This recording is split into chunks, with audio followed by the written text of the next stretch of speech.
يسعدنا أن نشارككم اختيارنا لأفضل 5 أفلام أكشن سترفع معدل ضربات قلبك. ستبقيك هذه الأفلام مشدوداً من البداية إلى النهاية. رقم 5: فوكستروت.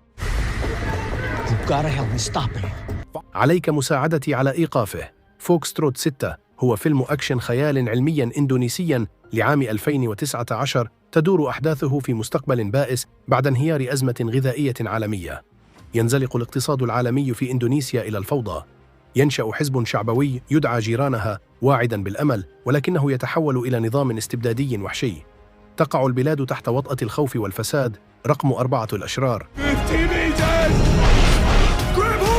عهد الفوضى.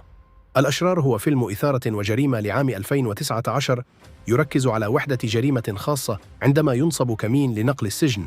تندلع الفوضى ويهرب العديد من المدانين الخطيرين، بما في ذلك زعيم عصابة سيء السمعة متورط في جريمة دولية. إدراكاً لخطورة الموقف، تقرر الشرطة إحياء فرقة عمل سرية تتكون من مجرمين إصلاحيين، رجال ونساء يعرفون كيف يعمل العالم السفلي. مختلف فيلم سيارة إسعاف. رقم 3: لا تطلق النار على شرطي. هو فيلم إثارة وحركة لعام 2022، يتبع القصة المكثفة لويل شارب، وهو محارب قديم مزين يكافح لدفع تكاليف جراحة إنقاذ حياة زوجته دون أي خيارات أخرى متبقية. يلجأ ويل إلى شقيقه بالتبني داني شارب، وهو مجرم محترف ذو كاريزما وخطورة.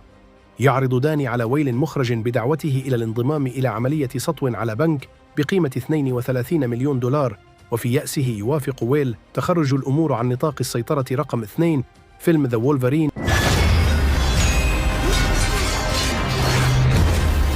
هو فيلم أكشن خارق للطبيعة، صدر عام 2013، يتتبع قصة لوغان المعروف أيضاً باسم وولفرين. يقترب منه حبيبه السابق يوكيو الذي يحثه على السفر إلى اليابان، وهناك يدعوه ياشيدا المسن، رجل أعمال قوي أنقذ حياة لوغان خلال الحرب العالمية الثانية عندما كان لوغان جندياً شاباً. يعرض ياشيدا الآن على فراش الموت أن ينقل قدرة لوغان على الشفاء المتحولة إلى نفسه، مانحاً لوغان هدية الفناء.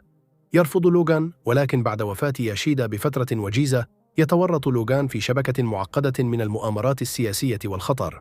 كابتن مارفل. رقم 1: كابتن مارفل هو فيلم خارق للطبيعة لعام 1919، تدور أحداثه في عام 1995، ويتبع كارول دانفرز، وهو طيار سابق في القوات الجوية الأمريكية.